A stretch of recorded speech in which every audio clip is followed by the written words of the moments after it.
안녕하세요. 사연에 빠지다의 DJ 민영입니다.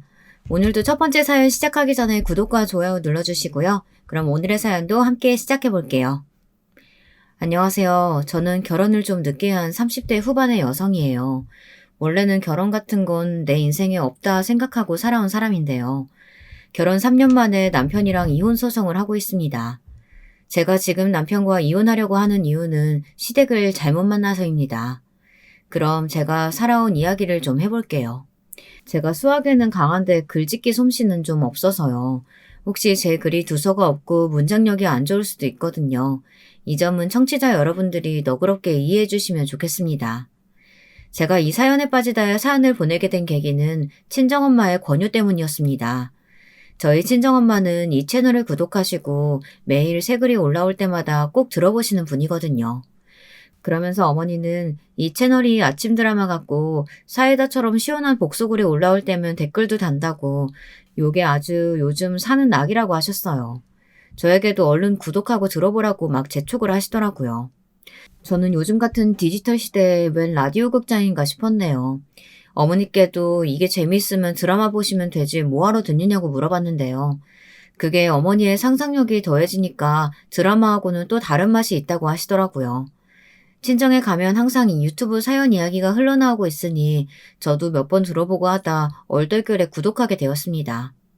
그러면서 엄마도 제가 지금 하고 있는 이혼 소송을 사연으로 한번 보내보라고 하시더라고요.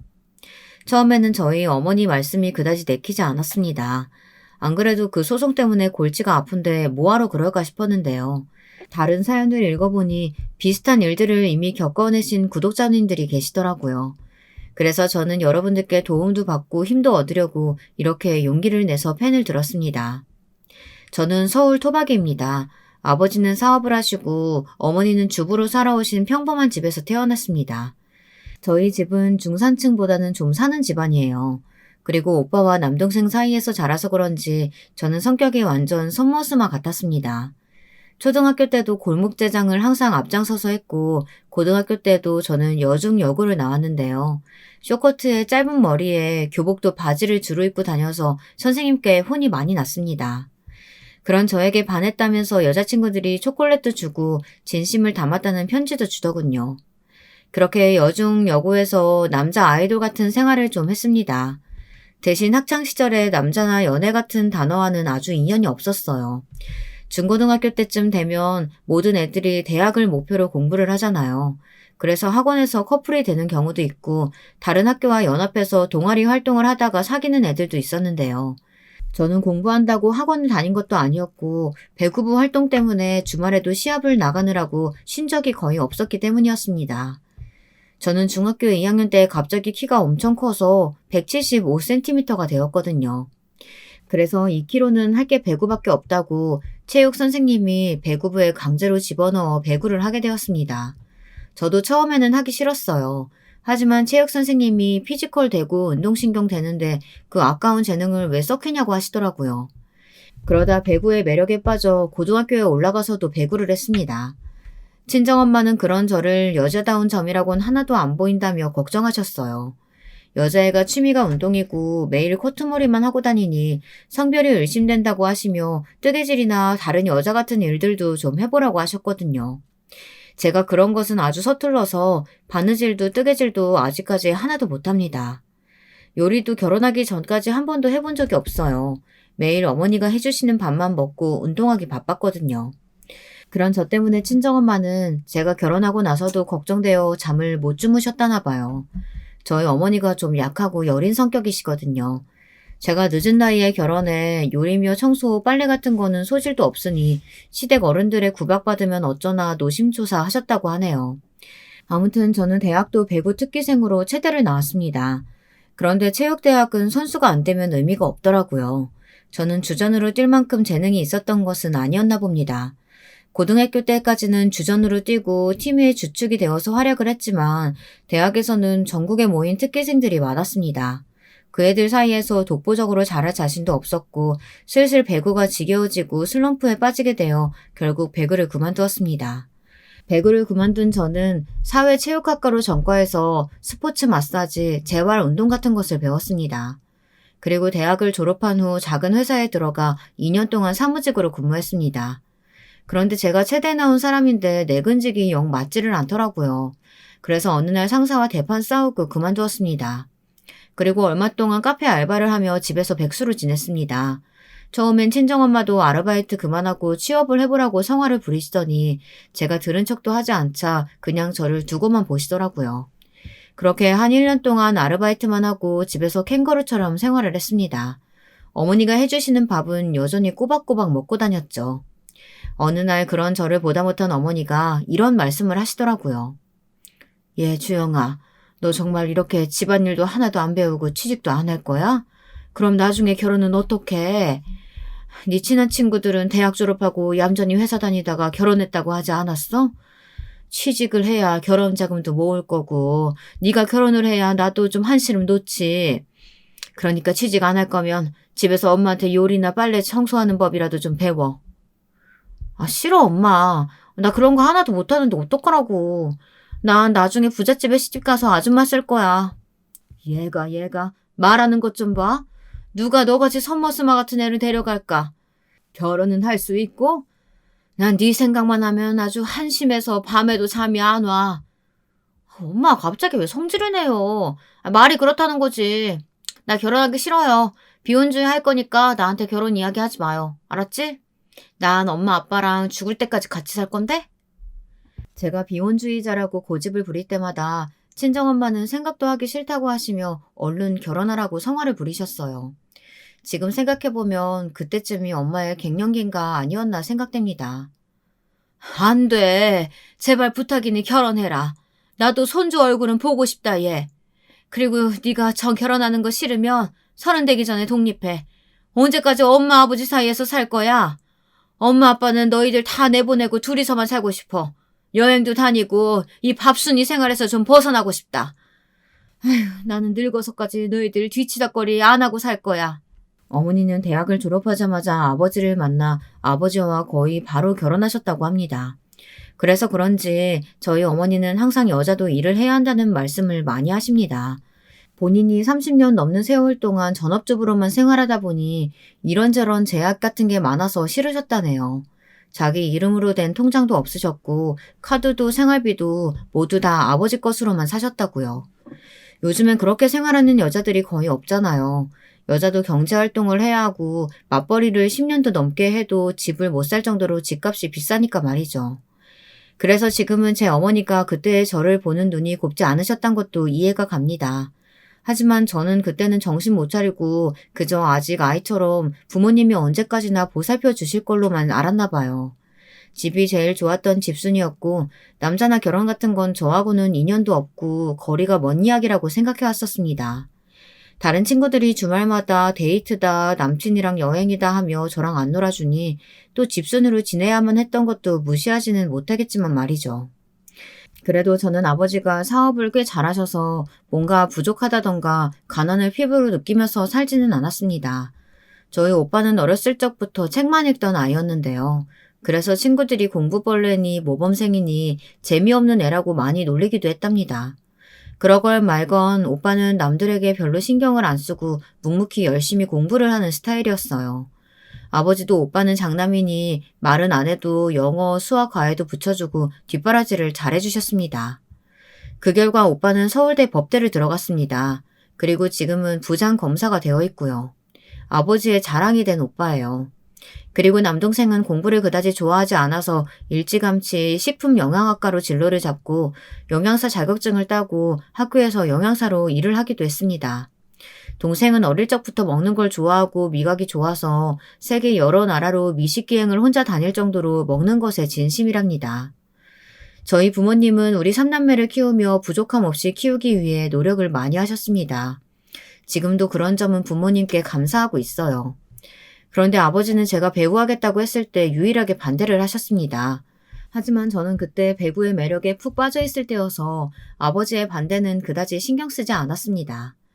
아버지는 자식 일이 정말 맘대로 안 된다면서 제가 여자애들에게 러브레터를 받아올 때마다 한숨을 푹푹 내쉬곤 하셨습니다.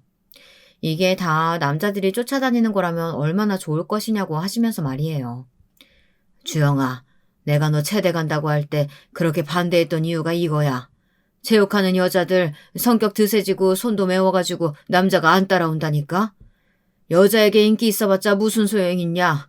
우리 딸 어릴 땐 정말 여리여리하고 예뻤는데. 아빠, 또 결혼 잔소리 하시려고 그러죠. 저 결혼 안 한다고요. 그러니까 아버지 어머니도 이제 포기하세요. 저한테 신경 쓰지 마시고 오빠나 결혼시켜요. 오빠는 장남이고 이 집안 대를 이을 귀한 아들이잖아요. 나는 우리 딸이 결혼하는 걸 더 바라고 있어.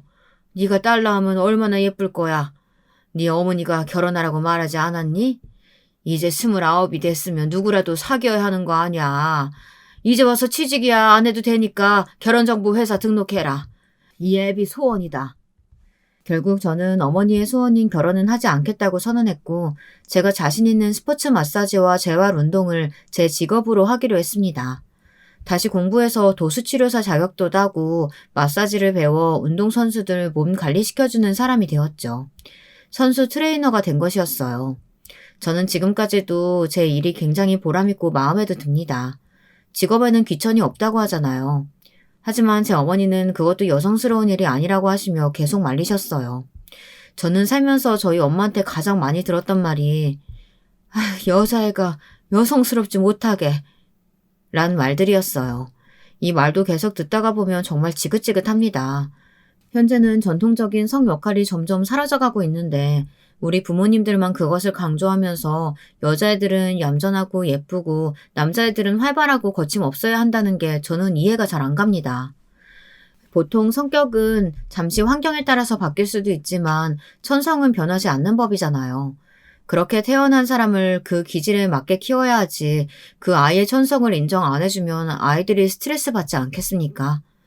저는 오빠와 남동생 사이에서 정말 여자다움을 강요받으면서 스트레스를 많이 받고 자란 아이였던 것 같아요. 지금 와서 생각해보니 그런 베이스가 깔려 있었기 때문에 제가 시댁 생활에 적응을 못했던 것 같습니다. 그런데 저에게도 만남이 찾아왔어요. 바로 남편과의 만남이었습니다. 비혼주의를 고집했던 저의 차가운 마음에 봄을 가져다준 좋은 사람이었습니다. 남편과는 어쩔 수 없이 이혼을 하게 되었지만 저는 그 사람과 좋은 친구로 지내고 싶을 정도였으니까요. 그 사람은 제가 일하는 선수들이 생활하는 곳에서 팀닥터로 일하는 사람이었어요. 저는 남편을 지금 일하는 직장에서 만났어요. 저는 여자 배구단 소속의 재활치료사로 일하고 있었고 남편은 그 팀의 닥터였습니다. 닥터라고는 하지만 병원에 취직하지는 않았고요. 여기저기 옮겨다니면서 선수들이 부상하면 치료해주고 간단한 응급처치 등을 주로 해주는 사람이었습니다. 제가 남편과 이혼을 하게 된 이유를 말씀드리자면 남편의 집안에 대해서도 언급을 하고 가야겠네요. 제가 원래 남의 이야기를 잘 못하고 하기도 싫어하지만 여러분들이 보다 더 잘 이해하실 수 있도록 말씀드려야 하겠습니다. 남편은 가정환경이 좋지 못했어요. 아버지는 일찍 돌아가셨고 시어머니가 혼자인 남편과 그 밑에 여동생을 키우셨다고 합니다. 시어머니는 당연히 억척스럽게 성격이 변하셨고 아이들을 잘 키우고 싶으셨겠지만 남편은 어머니 얼굴을 거의 자기 전에나 보았다고 하더라고요. 저는 학교에서 돌아오면 항상 집에 엄마가 계셨기 때문에 잘 몰랐습니다. 남편은 항상 학교에서 돌아오면 편의점 도시락이나 빵으로 끼니를 때우기도 했다고 하더라고요. 저희 집에서는 그런 일이 거의 있을 수 없는 일이었거든요. 어머니는 집밥을 좋아해서 밖에서 사 먹는 음식은 몸에 나쁘다고 굳게 믿는 분이셨어요. 하지만 시어머니는 사는 게 바빠서 집안일은 거의 신우와 남편에게 맡기다시피 했다고 하더라고요. 그래도 남편의 집안 형편은 나아지지 않았어요. 시어머니는 본인의 아이들은 잘 안 봐주면서 남편의 이모 집에는 도움을 막 주셨다고 하거든요. 남편의 이모는 시댁보다 더 못 사는 집이었던 거예요. 시어머니는 혼자 억척스럽게 일하셔서 본인 가정, 여동생의 가정까지 생계를 책임지게 된 거였습니다. 그런데 이 이모라는 분은 어른이긴 하지만 정말 제가 생각해도 좀 어이가 없는 분이었어요. 다단계에 빠져서 맨날 자기 밑에 사람 모으기에 바쁘고 이모님 본인 애들 챙기는 건 뒷전이었다고 하더군요. 그래서 시어머니는 어쩔 수 없이 이모님 아이들도 챙기셨다는 거예요. 그 말을 듣고 저는 남편에게 어떻게 그런 집에서 살았느냐고 의아해했습니다. 하지만 남편은 서글스럽게 웃으면서 그런 집들도 아주 많았다고 말하는 것이었습니다. 세상에, 저는 우물안 개구리처럼 사회를 정말 몰랐던 것 같았습니다. 그래서 어릴 적부터 남편은 여동생네 이모네 애들까지 돌보는 거의 소년 가장의 위치에 있었던 거예요. 그러다 보니 남편은 저보다 요리도 잘하고 청소 빨래에도 소질이 있었습니다. 시어머니는 생계비만 벌고 계셨던 것이었죠. 제가 그런 시댁 형편을 모르고 결혼한 것은 아니었습니다. 남편은 저를 좋아하긴 하지만 제 부모님이 시댁이 가난하다고 결혼을 반대하실 것 같아 처음부터 제 짝이 아니라고 생각했었다고 합니다. 그래서 저는 남편에게 그런 걱정은 할 필요 없다고 말했습니다. 난 당신이 정말 좋은데 그래도 결혼은 안 될 것 같아. 내가 4살이나 어리기도 하고 우리 집은 가난해서 쥐뿔도 없는데 어떻게 무슨 염치로 내가 당신한테 프로포즈를 하겠어. 그런 걱정은 뭐하러 해. 우리 부모님은 내가 남자만 데려왔다고 하면 두 손 두 번 들고 환영하실 분들이야. 그러니까 당신은 나만 믿어. 아무 걱정하지 말고. 상견례도 내가 잡아볼 테니까 나한테 다 맡겨. 당신은 아무것도 할 필요 없어. 그냥 내 곁에만 있으면 돼. 내가 행복하게 해줄게. 저는 남편과의 연애에서도 스스로 리드하는 편이었어요. 직장 동료였지만 남편은 저보다 4살 연하였기 때문입니다. 그리고 남편은 가난한 형편 때문에 여자친구를 사귀어본 적이 없었다는 거였어요. 소위 모태솔로라고 하죠. 저는 적지 않게 놀랐습니다. 아무리 응급의학과라도 그래도 의사인데 의사들은 돈도 많이 벌고 인기 있는 직업 아닌가요? 그런데 남편은 스스로 자신감이 부족해서 대시해오던 여자들을 항상 피하기 바빴다는 것입니다. 그러다 남편은 제 눈에 띄게 되었고 저는 남편의 다정한 배려심에 반하게 된 것이었죠. 사실 제가 먼저 반했고 사귀자고 말을 한 것도 저였어요. 그래서 저는 항상 남편에게 약한 사람이었습니다. 그래서 시댁 어른들이 저를 호구로만 보고 어떻게든 돈을 뜯어내려고 했을 때도 참고 있었던 겁니다. 다시 본론으로 돌아오면 저는 직장에서 남편을 만나 초고속 결혼을 하게 되었습니다. 제가 36이고 남편은 32이었을 때였어요. 결혼을 하려고 보니 어찌나 그렇게 준비해야 할 게 많은지 저는 결혼 2번 하라면 절대 못할 것 같습니다. 상견례를 하던 날 저는 호텔 중식당을 예약했고 시댁에서는 그 호텔 비싼 데 아니냐면서 놀라셨다고 하더군요. 그리고 시어머니는 상견례 날에 그 이모를 대동하고 나타나셨던 것이었습니다. 저는 마음속으로 좀 울컥했어요. 남편에게 들은 일이 있으니 저는 그 이모님이 좋게 보일 수가 없었습니다. 그런데 왜 같이 오셨는지 좀처럼 이해가 안 됐습니다. 저희 부모님도 이모님의 얼굴을 보고 좀 놀라셨어요. 보통은 홀 시어머니 자리여도 혼자 나오시지 않나요? 시어머니는 우리 아버지 얼굴을 살피며 조심스럽게 이렇게 이야기하시는 겁니다. 아, 이쪽은 제 동생인데요. 제가 남편이 없어서 우리 동생하고 거의 옆집 살면서 서로 의지하고 살아왔답니다. 혹시 신랑 이모가 나와서 좀 불편하신가요? 아, 그러셨군요. 아닙니다. 사위에게 아버지가 일찍 돌아가셨다고 들은 것 같습니다. 그간 고생이 많으셨겠습니다. 친정아버지가 안쓰럽게 시어머니를 바라보며 괜찮다고 하시자마자 시어머니는 그동안 고생했던 이야기며 남편을 어떻게 키웠는지 이런 이야기들을 마치 동네 아줌마에게 수다 떨듯이 우리 아버지에게 거침없이 말씀하시는 거였습니다. 그런 시어머니를 보며 옆에서 우리 어머니는 속으로 많이 놀랐다고 하시더군요. 저희 어머니는 극 내향형이라 남 앞에서 이야기를 잘 못하시거든요. 그런데 시어머니는 정말 사돈될 분들에게 시시콜콜한 이야기까지 전부 숨김없이 말씀하셨습니다. 처음 만나자마자 그런 말씀을 하시니 저도 좀 거부감이 들더군요. 하지만 남편은 좋아하는 눈치여서 아무 말 하지 않고 그날만 넘기자 생각을 했습니다. 그런데 제 신경을 쓰이게 한 사람은 그 이모님 한 사람만이 아니었어요. 신이 될 남편의 여동생은 얼마나 눈치가 없는지 자기 앞으로 좋아하는 음식을 다 끌어와서는 그 자리에서 완전히 뷔페식으로 식사를 하고 있었습니다. 그 덕에 저의 부모님과 저는 시누이 눈치 본다고 거의 식사도 하지 못했어요. 정말 며칠 굶은 사람처럼 먹는데 이런 자리에서 꼭 그래야 했을까 지금은 의문이 듭니다. 사실 저도 먹는 데는 진심이라 누가 뭐 먹겠다고 하면 말리지 않습니다. 얼마나 좋아하는 음식이 많았으면 저랬을까 싶다가도 양가 인사하는 자리인데 한마디도 안 하고 먹을 것만 꾸역꾸역 밀어넣고 있는 미래의 시누이에게 그다지 좋은 인상은 못 받았습니다. 제 얼굴에 썩은 미소가 떠오르며 좀 불편해 보이자 남편은 시누이의 옆구리를 쿡 찔렀습니다. 그렇지만 시누이는 남편을 한번 힐끗 보기만 할 뿐 숟가락을 멈추지는 않았습니다. 왜 그래? 밥 먹는 사람한테 먹을 땐 개도 안 건드리는 소리 못 들어봤어? 야, 너 여기 밥 먹으러 왔어? 네 옳게 될 사람인데 그래도 궁금한 거 있으면 물어보고 가족들 사람한테 좀 잘 보이고 그래야 하는 거 아니야? 뭐래, 난 관심 없거든. 오빠 네가 결혼한다는 건 완전 땡큐지. 한데 난 올케 언니가 어떤 사람인지는 궁금하지도 않거든.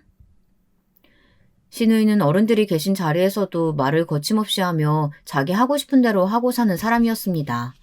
아직 결혼은 안 했지만 나중에 신우이가 결혼하면 어떤 며느리가 될지 뻔하겠더라고요. 그래도 설마 그렇게까지 뻔뻔하게 변할 줄은 몰랐습니다. 그날은 어찌어찌 지나갔는데요.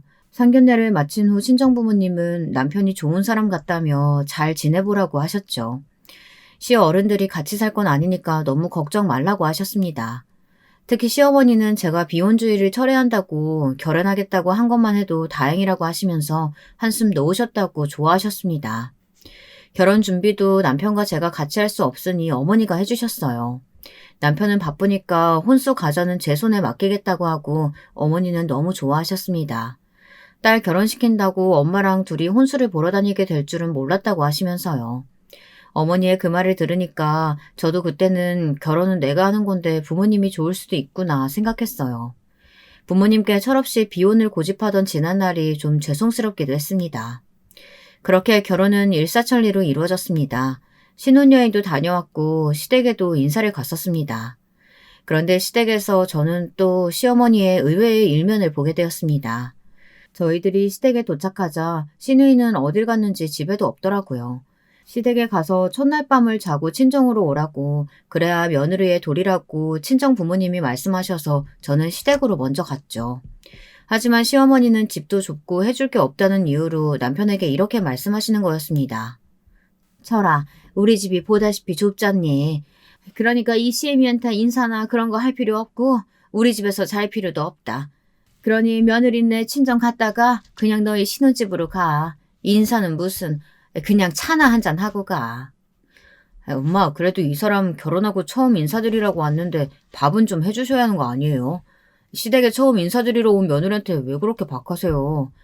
엄마는 예전부터 너무 무심하고 자식들 일에 신경 안 쓰신다는 건 알았지만 며느리 밥 한 끼도 못 해줄 뿐인 건 정말 몰랐네요. 저 이제 어머니 댁 오기도 싫어요.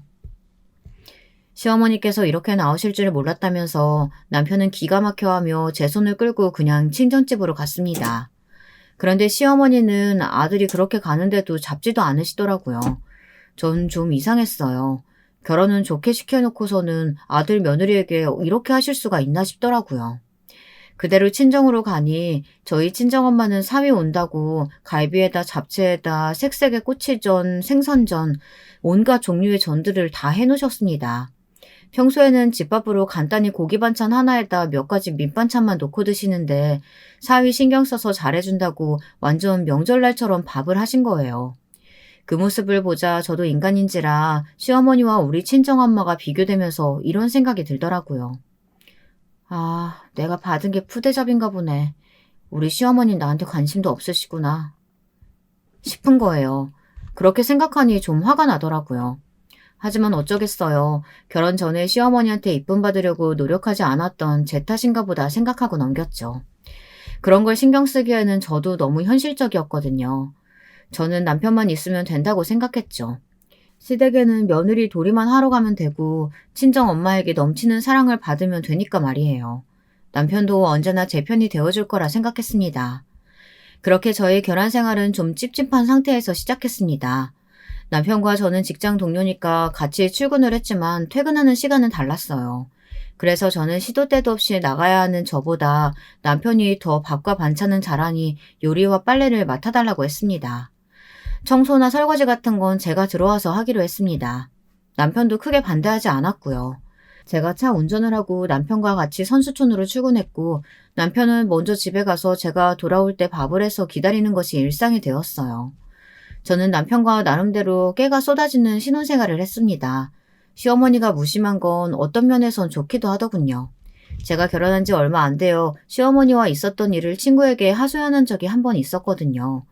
그랬더니 친구들이 이래라 저래라 간섭하고 구박하는 시어머니들이 얼마나 많은지 아냐고 그렇게 말하더라고요. 차라리 간섭 안 하고 저를 고생 안 시키는 게 나을지 모른다고요. 그러던 어느 날 저는 갑작스레 임신을 하게 되었습니다. 갑자기 밤냄새도 싫어지고 속이 울렁거리면서 헛구역질이 나는 거예요. 저는 그게 임신인지 몰랐는데 남편이 먼저 제 상태를 알아보았습니다. 남편은 의사였으니까요. 자기, 당신 임신했나 봐. 얼른 약국 가서 테스트킷 사올게. 좀 누워있어. 아니, 속이 안 좋은 걸 거야. 설마 이렇게 빨리 애가 생긴다고? 우리 결혼한 지 얼마 되지도 않았잖아. 사실 저는 아기를 그닥 좋아하진 않았어요. 남동생도 저랑 2살 차이밖에 안 나고 조카들도 없었거든요. 오빠보다 제가 먼저 결혼했고 말이죠. 계획에 없는 임신을 한 저는 좀 당황했지만 이 사실을 일단 시댁 친정 부모님들께 알렸습니다.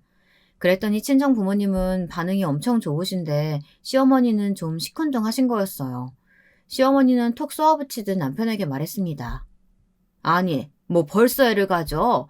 열심히 돈 모아서 집을 사도 모자랄 판에 애를 먼저 가져가지고 어쩌겠다는 거야? 철이 넌 정신이 있니 없니? 그리고 며느라기 너도 그래. 임신, 출산 이런 거 하게 되면 경력 단절되고 너희 친정엄마처럼 집에서 애나 키우게 되면 어쩌려고 그래? 어머니, 전 그럴 생각 없어요. 남편이랑 둘이 키우는 거지 저 혼자 독박 육아할 생각 없어요. 그러니까 어머니가 걱정하시는 일 일어나지 않을 거예요. 뭐라고? 왜 가만히 있는 철이를 들먹여? 애가 뭐 슈퍼맨이라도 되냐? 밖에서 힘들게 일하고 오면 집에서 밥 시키는 것도 모자라서 이제는 애까지 같이 키우겠다고? 같이 키우긴 할 거니? 철이한테 육아 다 시켜놓는 건 아니고? 시어머니는 가끔가다 저렇게 저의 속을 뒤집어 놓는 말씀을 많이 하셨습니다. 철저하게 어머니의 집안과 남편 입장에서만 생각하고 제 걱정이나 입장 생각은 하나도 안 해주시는 아주 정없는 분이셨어요. 그런 걸 알고 시집왔기에 저는 아무 대답도 하지 않았습니다. 그냥 장단을 맞춰주지 말자고 생각했어요. 저도 사람인데 당연히 서운했죠. 하지만 시어머니는 원래 그런 사람이려니 하고 생각했습니다. 저는 임신 9개월 기간 동안 시어머니나 친정엄마의 도움도 받아본 적이 없습니다. 입덧을 할 때에는 그 입덧을 참고 선수들을 돌봤고 8개월로 배가 불러올 때에는 1개월간 쉬긴 했지만 절대 엄마에게 도움을 요청하고 싶지 않았어요. 친정엄마는 힘들면 친정에 몇 달이고 있다 가라고 걱정스럽게 말씀하셨지만 저는 이를 악물고 버텼습니다. 시댁, 친정, 양가 부모님께 빚을 지고 싶지는 않았거든요. 제가 그런 성격도 아니고요. 혼자서 뭐든 해결하고 싶어하고 남들에게 신세지는 건 정말 싫었습니다. 요즘은 가족들에게도 신세지면 갚아야 한다는 의식들 많이들 갖고 있잖아요. 그러다 저는 아기를 좀 일찍 낳았어요. 원래 임신 기간은 40주인데 저는 8개월 말쯤, 그러니까 35주에 아기를 낳게 되었어요. 진통보다 먼저 양수가 터져 급하게 응급으로 수술을 하게 되었습니다. 진통은 임신 기간 동안 배뭉치만 몇 번 겪고 저는 그렇게 아기를 낳게 되었습니다. 다행히 34주가 넘어섰고 몸무게가 3kg이 넘어서 아기가 미숙아는 아닌 수준이라고 인큐베이터에는 들어가지 않았더라고요. 친정엄마는 제가 아기를 낳았다는 소식을 듣자마자 병원으로 달려오셨어요. 그리고 저에게 수고했다고 말씀하시며 눈물을 보이시더라고요. 아기도 이쁘지만 친정엄마 눈에는 딸만 보인다고 제 걱정을 엄청 많이 하셨습니다. 하지만 시어머니는 달랐습니다. 시어머니는 제가 누워있는 병실에는 와보지도 않으셨어요. 그냥 아기만 구경하고 예쁜 애 한마디 남기고 가셨다고 나중에 남편이 말하더라고요. 아무리 며느리가 이쁘지 않다지만 본인 손주인데 그렇게까지 하고 싶을까 생각이 들었습니다. 그리고 또 섭섭한 마음이 들었고요. 딸이라서 그런 건가 하는 의구심도 들었습니다. 왜 드라마 보면 아들 선호사상에 푹 쩔어져 있는 시어머니들 많잖아요. 혹시 우리 시어머니도 그런 분은 아닌가 하는 생각까지 들더라고요. 저는 병실에서 힘없이 누워 남편에게 물었습니다. 자기, 어머니 말이야. 너무 나한테 찬바람 쌩쌩 부시는 것 같지 않아? 아들 뺏긴 기분 드는 거야? 아니면 내가 마음에 안 드시는 거야? 우리가 같이 육아하는 게 마음에 안 들어서 그러시는 건가? 아니야. 당신은 그런 신경 쓰지 말고 산후 회복하는 거나 잘 신경 써. 우리 엄마는 내가 제일 잘 알아. 워낙에 말로 표현하는 분이 아니라서 그래. 당신이 이해 좀 해줬으면 좋겠어. 난 우리 딸 태어났을 때부터 너무 기뻐서 눈물이 다 났다니까. 남편은 호들갑을 떨며 제 손을 잡고 수고했다고 말해주었어요. 그리고 꽃바구니도 병실에 장식해 주었고요. 남편은 아기가 생겼다는 기쁨에 들떠 있었습니다. 그리고 제 친정 부모님도 첫 손녀라 너무나 좋아하셨어요. 그래서 아버지는 제가 퇴원하고 첫 명절에 아기를 데리고 왔을 때 남편에게 뭐 필요한 거 없느냐는 식으로 물어보셨어요. 아이고, 우리 손녀딸 아주 예쁘구나, 이뻐. 내 친구들이 손자 손녀 자랑을 그렇게 할 때 뭔 소리인지 몰랐는데 이렇게 태어나고 보니까 좋네. 자네 뭐든 필요한 거 있으면 말만 해. 내가 우리 딸 출산 선물로 뭐 새 차나 집 정도 사줄 수 있으니까. 아닙니다, 아버님. 저희들 작지만 전셋집도 있고 제 차도 아직 잘 굴러갑니다. 그러니 필요한 건 없어요. 이 사람이 저희 본가에서 받는 게 없는데 저만 받을 순 없잖아요. 그러니 괜찮습니다. 아니야. 우리 소녀가 예뻐서 자네 장인이 제안하는 거니까 사양하지 마라. 우리 딸, 너 집이 좀 좁으니까 불편하다고 하지 않았어? 애기 방 나중에 꾸며주고 싶은데 못하고 있다며. 전셋집이라 페인트도 못 칠한다고 말이야. 나는 너무 좋지. 하지만 우리가 돈 벌어서 집 살게. 어머니 아버지께 집까지 신세 지고 싶지 않아요. 저도 독립적인 성격이어서 부모님이 집을 해준다고 말씀하셨을 때 턱 바로 받지는 않았습니다. 하지만 아버지는 저에게 제가 어렵게 결혼했고 아기까지 낳은 걸 보니 감개가 무량하다면서 집을 해주시고 싶다고 고집을 부리시더라고요. 그래서 어쩔 수 없이 아버지께 집을 받았습니다. 강남에 있는 아파트 한 채였어요. 그 당시 돈으로 한 10억이 되는 아파트였던 것 같습니다. 아버지는 방 3개짜리는 당연히 되어야 한다며 이왕 집을 사는 건데 학군이 좋은 대치동으로 하자고 하셨습니다. 그래서 저는 아무것도 모르고 그냥 아버지가 사주시는 대로 하겠다고 말씀드렸죠. 남편은 이게 꿈인지 생신지 모르겠다며 너무나 좋아했습니다. 작은 것도 아니고 무려 강남에 아파트를 갖게 되다니 말이죠. 친정 아버지는 처음엔 남편 명의로 사주시겠다고 했습니다. 그게 세금이며 혜택이 더 나으니까요. 하지만 남편은 부담스럽다고 하며 공동 명의로 집을 사겠다고 했습니다. 그렇게 저희는 전셋집 생활을 바로 청산했고 강남에 있는 아파트로 이사를 갔습니다. 이 소식은 시어머니 귀에 금방 들어가게 되었어요. 남편에게 그 말을 듣자마자 시어머니는 득달같이 저에게 전화를 하셨더라고요. 그리고 꼭 비꼬는 듯한 말투로 말씀하셨습니다. 예, 너희 친정에서 집 해주셨다면서? 아이고, 정말 너 땡 잡았다. 애 하나 낳았을 뿐인데 그것도 아들도 아니고. 너희 아버진 정말 돈도 많으신가 보다. 요즘 세상에 누구 눈에 안 낳고 사나? 너네 친정 왜 그렇게 유난스럽니? 첫마디부터 저러시니 정말 저는 시어머니에게 대꾸하고 싶은 생각도 안 들었지만 그래도 가정교육도 못 받은 며느리라고 욕을 듣기 싫어서 한마디 해주었습니다. 네, 어머니. 제가 원래 비혼주의자였거든요. 그래서 저희 친정 부모님은 제가 결혼해서 애 낳은 것만으로도 칭찬받을 일이라고 하셔요. 그래서 사주신 거예요. 근데 왜 말씀을 그렇게 하세요? 어머니가 막말로 저희 집 사는데 돈 못 해주신 것도 아니고요. 뭐? 너 말을 그따위로밖에 못해? 너는 어떻게 시애미한테 따박따박 말대꾸만 하니? 아이고, 넌 처음부터 내 마음에 들지도 않더니 끝까지 이런 식이구나. 난 네가 애 낳고 아파트 받았다길래 부러워서 그랬던 거야. 아니, 부러우면 그렇다고 말씀을 하면 되지. 꼭 저렇게 비틀어서 이야기하실 건 뭐래요. 그래서 저는 더 들을 말도 없을 것 같고 기분이 나빠서 잘 지내라고 끝인사를 하고 전화를 끊어버렸습니다. 그랬더니 시어머니는 다시 전화를 하셔서 다짜고짜 소리를 지르시는 거예요.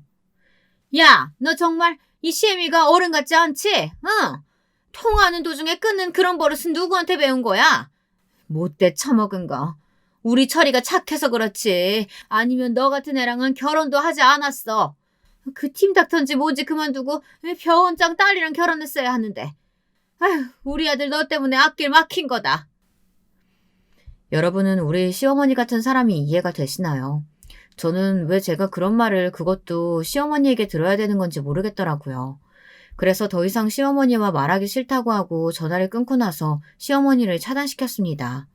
그리고 육아휴직 중에 있던 남편에게 시어머니가 이런 말씀을 하셨다고 어이가 없다고 불평을 했습니다.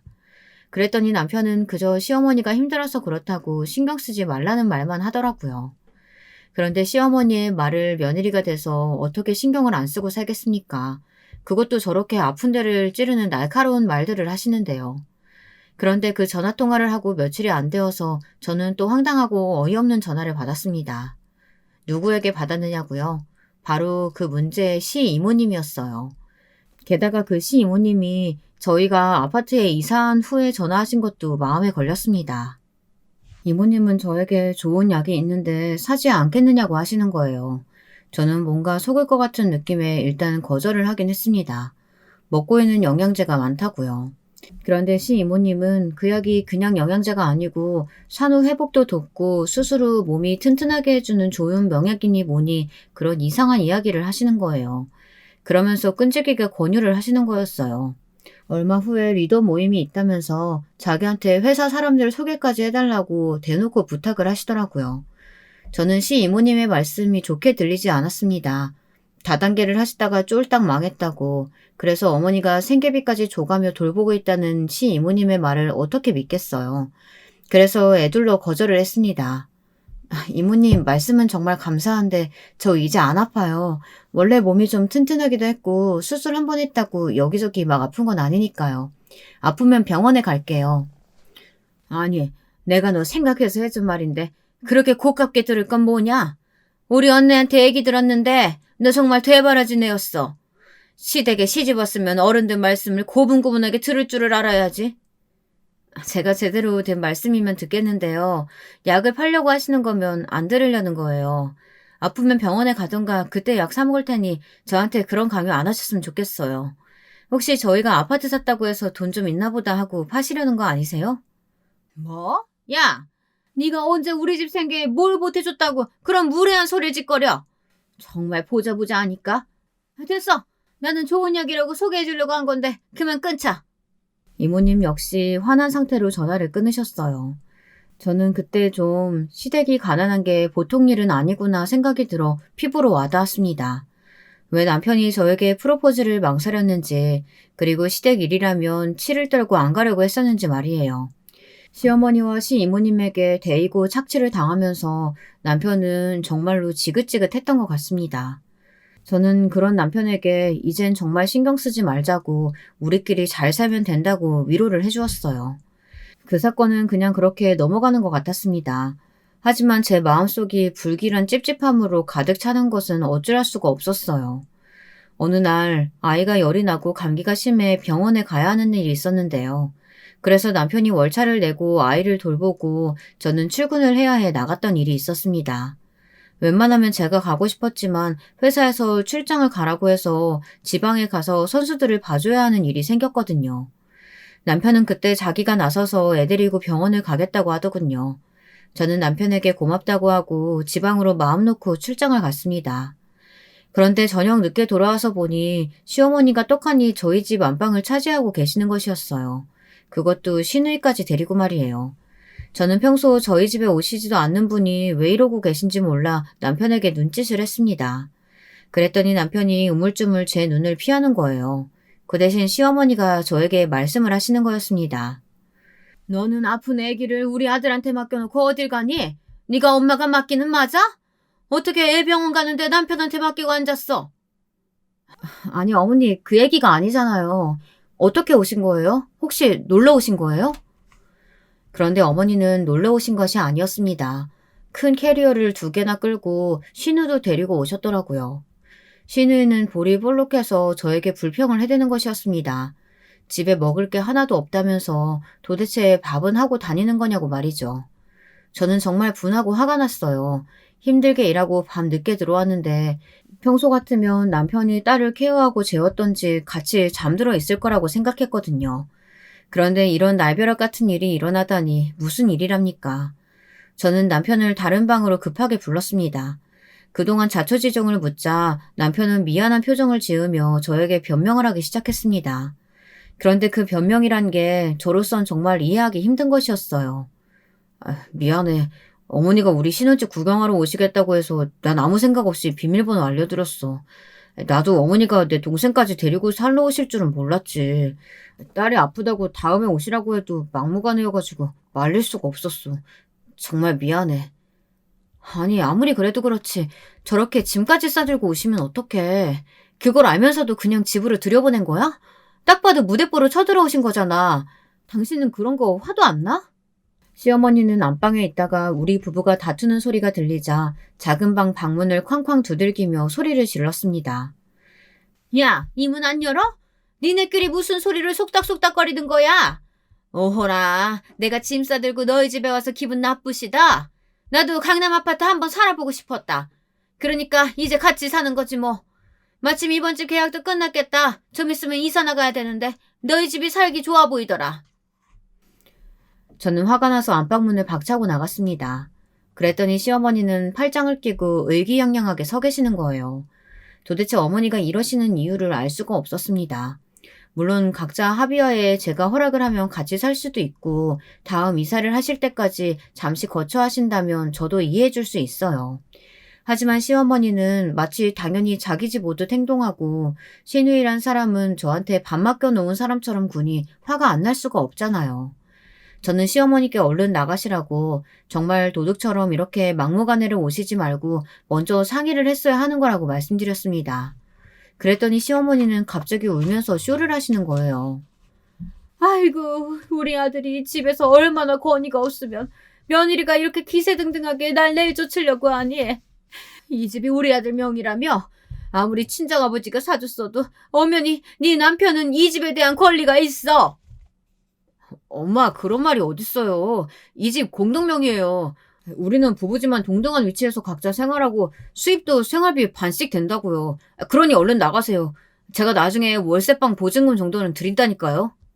남편의 말에 시어머니는 더 꺼이꺼이 울면서 완전 헐리우드 배우 뺨치게 연기를 잘하시더라고요. 저는 너무 어이가 없어 이 모습을 멍청하게 바라보고 있었어요. 그러다 아무래도 친정에 알리는 게 낫겠다 생각이 들더라고요. 아무리 남편이 저에게 잘해준다고 하더라도 이런 무대뽀 시누이와 시어머니 그리고 이모까지 세트로 괴롭히니 도저히 못 살겠다 생각이 들었습니다. 저는 시어머니와 시누이를 다시 시댁으로 쫓아보냈습니다. 좋은 말로 해서 안 들으면 어쩔 수 없이 힘으로 하는 수밖에 없죠. 시어머니는 안 끌려 나가려고 안간힘을 쓰셨지만 제 힘이 굉장하거든요. 운동을 했으니까요. 시누이는 옆에서 제 바지가랑이를 붙들고 매달리며 안 나가려고 난리를 치더군요. 앞까지 바락바락 썼습니다. 아니, 왜 우리 엄마한테 이래? 진짜 너 시어머니 우습게 보니? 말 잘했어. 시누이라고 처음부터 내가 오든 말든 소 닭 보듯 한 년이 니네 엄마 괴롭힌다고 매달리긴 왜 매달려? 저는 시누이를 발로 차서 집 밖으로 떨어뜨리고는 현관문을 쾅 닫아버렸어요. 그리고 시어머니가 소리 지르며 문 열라고 쾅쾅 대든 말든 무시해버렸습니다. 그랬더니 남편이 집안에서 안절부절 왔다 갔다 하며 저에게 애원을 하더라고요. 자기야, 내가 진짜 면목이 없는데 그래도 1년이라도 한번 같이 살아보면 안 될까? 물론 우리 어머니 방식이 너무 괴이한 거 당신 이해 못하는 거 잘 알아. 하지만 조금만 양보해서 한 1년 정도만, 어? 아니, 이건 방식이 틀렸어. 난 절대 그럴 수 없어. 앞으로 당신이 시어머니 시누이 편 든다면 난 이혼할 거야. 그러니까 선택해. 나와 우리 딸인지 시댁 식구들인지. 남편은 울면서 아무 결정을 못하겠다고 하더라고요. 결국 저희들은 이혼 숙려기간을 가졌습니다. 친정에서는 제가 당한 일들을 이야기하니 화를 내시면서 엄마 아버지가 다 펄쩍 뛰셨습니다. 시어머니의 행위가 정말 이해할 수 없는 일인 것이고 시이모도 뭔지도 모를 약을 막 팔려고 하는 걸 보니 그 집안은 글렀다면서 마음 굳게 먹고 이혼까지 가자고 하더군요. 여기까지가 제 이혼 사건의 전말이었습니다. 그 후로 남편하고 한두 번 만났는데 남편은 자기가 나가겠다고 하더라고요. 어디서 지내느냐 물었더니 시댁에 돌아갔다 시어머니가 시이모와 함께 그 좁은 집에서 복닥거리는 걸 보고 결국 보증금을 해주고 자기는 회사 근처에 오피스텔을 얻었다고 하더라고요. 저는 집을 일단 팔고 그 돈의 반을 주겠다고 했어요. 남편이 잘못한 건 시어머니를 끊어내지 못한 것뿐이니 불쌍하더라고요. 그래서 공동 명의였던 집을 팔아서 남편에게 위자료를 줬습니다. 남편은 극구 사양하고 미안하다고 계속 되풀이했지만 저는 그 사람에게는 악감정이 없는걸요. 시어머니와 시누이의 만행 때문에 이혼한 것뿐이죠. 그렇게 짧은 결혼 생활은 끝이 났습니다. 하지만 저는 우리 딸을 얻었으니 상관없습니다. 친정 부모님이 제 딸을 키워주시겠다고 계속 일을 하라고 하셔서 저는 친정에 다시 들어갔어요. 여러분, 제 이야기 어떻게 들으셨는지 궁금하네요. 저는 그저 좀 더 시어머니가 저에게 잘해주고 소통을 해줬다면 이렇게 냉정하진 않았을 거라고 생각합니다. 하지만 제 시어머니는 그런 사람이 아니었습니다. 그래서 심사숙고한 끝에 이혼을 선택했어요. 남편과 남이 된 것은 정말 안타까운 일이지만 그런 시댁 식구들 사이에 살다간 저는 정신병에 걸릴 것 같았어요. 제가 살기 위해 탈질했다고 할까요? 무조건 저희가 집 샀다니까 쳐들어와서 자기 집처럼 행동하는 무대부 시어머니를 어떻게 이해하고 살아야 할지 캄캄했으니 말이죠. 여러분, 긴 글 읽어주셔서 감사합니다. 저는 이제 다신 결혼하지 않을 것 같아요. 그냥 우리 딸만 잘 키우고 살려고 합니다. 부모님께 지금은 잠시 의탁하고 있긴 하지만 아이가 크는 대로 이사를 가려고 합니다. 제 사연은 여기서 마칠게요. 감사합니다. 안녕하세요. 제가 유튜브를 즐겨 이용하는데 사연 영상들이 있는 것을 원래 모르고 살았었거든요. 어느 날 다른 걸 검색하려다가 잘못해서 사연 영상들을 보게 됐는데 세상에 이게 너무 재밌는 겁니다. 그 후로 한 번씩 찾아봤다가 이제는 아예 구독해놓고 푹 빠져있는 정도가 됐어요. 저도 사연 신청에 도전해볼까 싶어서 혼자 고민을 많이 했었건만 막상 해보겠노라고 마음을 먹고 나서 컴퓨터 앞에 앉으니까 부담감은 사라지고 의욕만 생겨서 신기하네요. 여러분은 유튜브를 왜 이용하세요? 그리고 어쩌다가 사연 영상에 빠지게 되셨나요? 저 같은 경우는 동영상이라는 게 제가 원하는 것만 정확히 찾아볼 수 있어서 텔레비전보다 간편하고 빨라서 좋아하고요. 또 사연 영상에 빠져들게 된 것은 아마도 제가 사람 사는 모습 자체에 관심이 많기 때문인 것 같습니다. 저는 가끔 텔레비전을 봐도 오락 예능 이런 것보다도 다큐멘터리에 관심이 많거든요. 세계 여러 곳을 다니며 그곳 현지인들의 삶을 다룬 내용이나 우리나라 오지 산간에 살고 있는 사람들의 일상을 담은 것들을 가장 좋아합니다.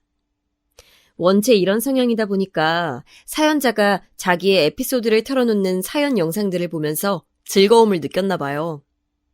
그리고 사실 제가 어렸을 때 많이 외롭게 자랐어요.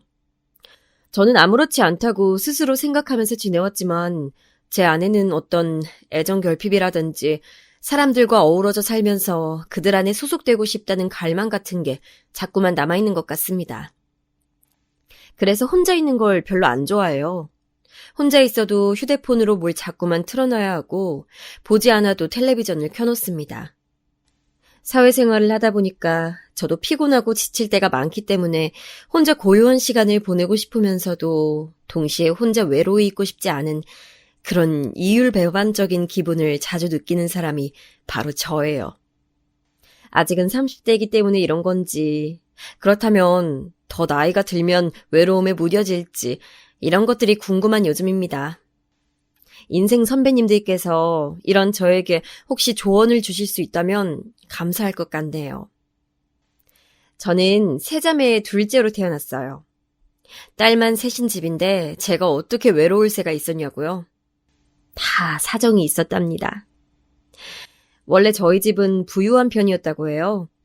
제가 하도 어렸을 때라서 기억은 못하는데 부모님의 얘기를 들어보거나 저의 어렸을 적 사진을 보자면 확실히 유복한 환경이었던 것을 알 수가 있습니다.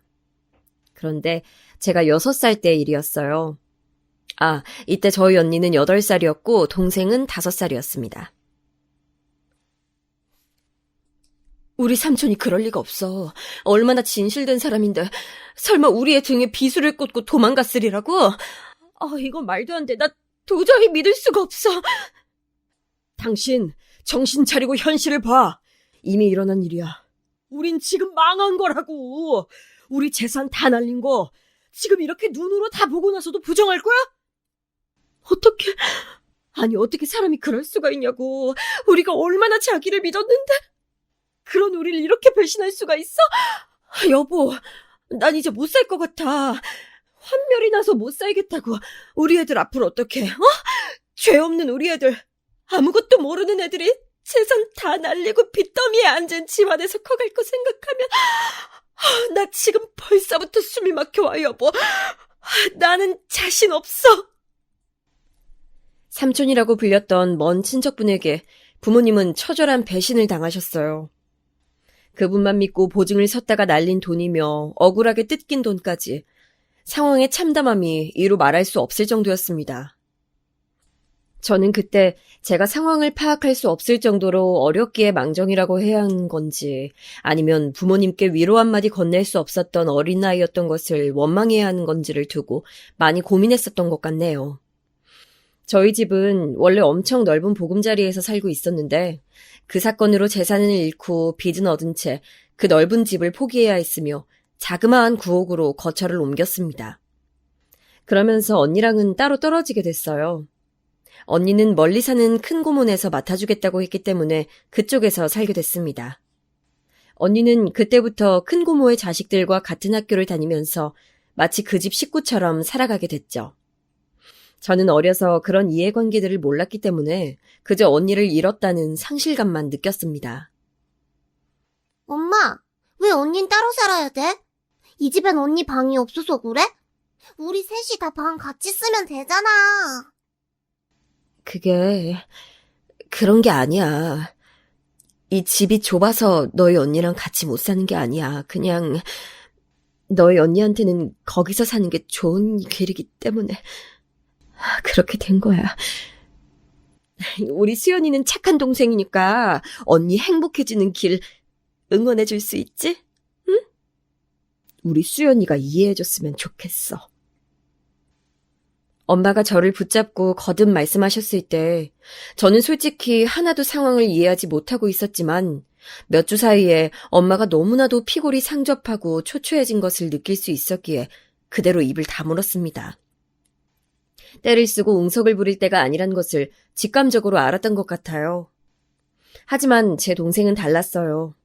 난데없이 바뀐 열악한 환경에 불만을 품었고 도무지 적응을 하지 못하면서 부모님과 저에게 매일같이 소리를 지르고 때를 쓰고 난리였던 것으로 기억을 합니다. 나 이런 거 말고 불고기 먹고 싶단 말이야. 수민아, 불고기는 지난주에 먹었잖아. 기억 안 나? 이것도 맛있는 거야. 반찬 투정하지 말고 얼른 먹어. 싫어. 엄마는 왜 맨날 나보고 맛없는 거 먹으라 그래? 냉동실에는 왜 아이스크림 안 사다 놓는 건데? 냉동실에 맨날 아이스크림 있어야 될 거 아니야, 이 바보들아! 엄마랑 아빠랑 언니랑 전부 다 바보들이야, 진짜 싫어! 집안의 막내로서 응석바지로 자라왔던 동생이었어요. 언니랑 제가 혼이 나도 동생은 원래 혼이 나는 법이 없는 아이였습니다. 그랬던 공주님이었으니 바뀐 환경이 마음에 들지 않았고 적응할 생각도 하지 않았으며 무작정 다시 대궐 같은 집으로 돌아가는 날만 꿈꾸며 기다렸던 것이죠. 제가 초등학교에 입학하고 나서부터 동생의 투정은 더 심해졌어요. 저는 오히려 학교 생활을 하면서 새로운 일상에 완전히 녹아들었는데 이런 저를 보면서 동생은 더욱 화가 났었던 것 같네요. 부모님과 저에게 항상 화를 내기 일쑤였고 무슨 말을 해도 듣질 않았고 통제가 어려웠어요.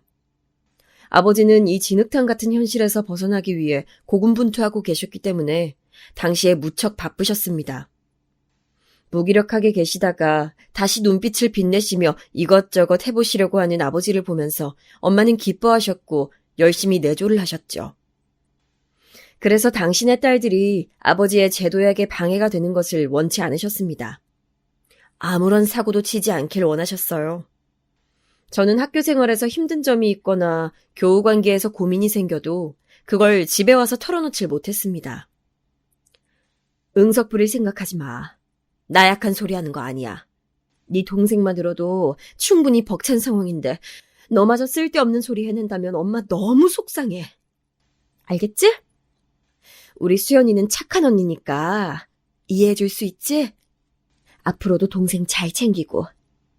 엄마는 우리 수연이 믿어. 저희 언니를 대상으로 두고 얘기할 때면 저는 착한 동생이 되어야 했고 저희 동생을 둔 얘기라면 저는 착한 언니가 되어야만 했습니다. 가운데 낀 서러운 신세였어요. 말 안 듣는 골칫덩어리 동생 때문에 저는 늘 곤란했지만 부모님을 힘들게 하고 싶지 않아서 제가 동생을 억지로 이끌고 나갔습니다. 그래봤자 저도 고작 8살이었지만요. 동생도 학교에 입학한다면 자기 생활을 꾸려나갈 테니까 상황이 훨씬 나아질 거라고 믿었던 것 같아요. 하지만 그런 미래는 오지 않았습니다. 동생은 7살 나이에 그 추운 연말에 어느 아파트 놀이터에서 머리를 잘못 박은 바람에 병원으로 실려갔어요. 추운 겨울이었기 때문에 더 타격이 컸지 않았나. 지금에 와서 그런 생각을 해봅니다. 동생이 고꾸라져서 머리를 박고 기절하자 근처에 있던 아이들은 놀라서 전부 자리를 떠버렸어요. 추운 줄 모르는 어린아이들만 현장에 있었고 어른은 한 명도 없었다고 합니다. 그래서 동생은 발견이 늦었어요. 자리를 떴던 아이들 중 한 명이 집에 돌아가서 자기 엄마한테 상황을 말했던 거예요. 그 엄마분이 얘기를 듣고서는 이게 당초에 무슨 일인가 싶어서 궁금한 마음에 놀이터로 나가보셨다고 합니다. 그런데 저희 동생이 쓰러져 있는 것을 보시곤 깜짝 놀라서 신고를 하셨던 거죠. 그 아파트가 저희 집에서 거리가 꽤 있었어요. 거긴 나름 잘 사는 사람들이 사는 곳이라 할 수 있었고 저희 집은 정반대 분위기의 동네였으니까요. 그런데 동생이 거기까지 가서 놀았던 것입니다. 좋은 시설의 놀이터에서 놀고 싶어하는 아이란 것을 저는 진작 알고 있었어요. 하지만 부모님께 쓸데없는 소리를 전하는 딸이 되고 싶진 않아서 동생의 일탈 같은 놀이를 혼자만 알고 묵인하고 있었습니다. 그랬던 것이 결국 화근을 불러왔던 것은 아닐까 싶어서 그 이후로는 저는 혼자 죄책감을 느껴왔었죠. 만약 부모님께서 동생이 그 동네에 그 아파트까지 가서 논다는 것을 아셨다면 분명히 만류하셨을 테니까요. 안 돼. 이럴 수 없어. 불쌍한 내 새끼. 얼마나 무섭고 아팠을까. 제발 눈 좀 떠다오. 엄마 좀 쳐다봐주라. 우리 막내, 우리 예쁜 수민아. 엄마가 우리 수민이 좋아하는 불고기랑 오므라이스 해줄게. 그동안 이런저런 핑계 대면서 못해줘서 미안해. 제발 눈 떠줘. 엄마는 의식불명인 동생을 붙잡고 끊임없이 흐느끼셨습니다. 그 모습을 보고 나서 저는 제 동생의 상태가 심각하다는 것을 알아차렸죠. 가슴 한구석이 싸하게 식더라고요. 뭔가 단단히 잘못되어 간다는 예감을 받았던 듯 싶어요. 하루가 지나고 이틀이 지나도록 동생은 의식을 찾지 못했고 엄마는 병원에만 계셨습니다. 아버지는 집에 오셔서도 저한테 말 한마디를 안 건네셨죠. 그 상황에서 저는 묵묵하게 집안일을 하고 아버지의 끼니를 챙겨드렸습니다. 새해를 앞두고 동생은 끝내 세상을 떠났어요. 8살이 되어보지 못했고 학교에 들어가 보지도 못한 짧은 생이었습니다. 너무나도 허무한 일이었고 그래서 믿어지지가 않았습니다. 따로 떨어져 살고 있었건만 언니는 저보다도 동생의 죽음 앞에서 더 많은 눈물을 흘리더라고요. 그래서 저는 동생이 떠났으니 언니가 다시 집으로 돌아와서 살지 않을까 하는 짐작을 했었어요. 그러나 언니는 계속 큰 고문에서 살겠다고 했습니다. 거기서 살면서 다니고 있는 학교에 너무 많은 정이 들어버렸다는 것이 당시의 이유였지만 나중에 알고 보니까 동생이 떠나고 나서 도저히 저희 집의 상황이 언니를 받아줄 여력이 되지 않았기 때문에 그런 것이었어요.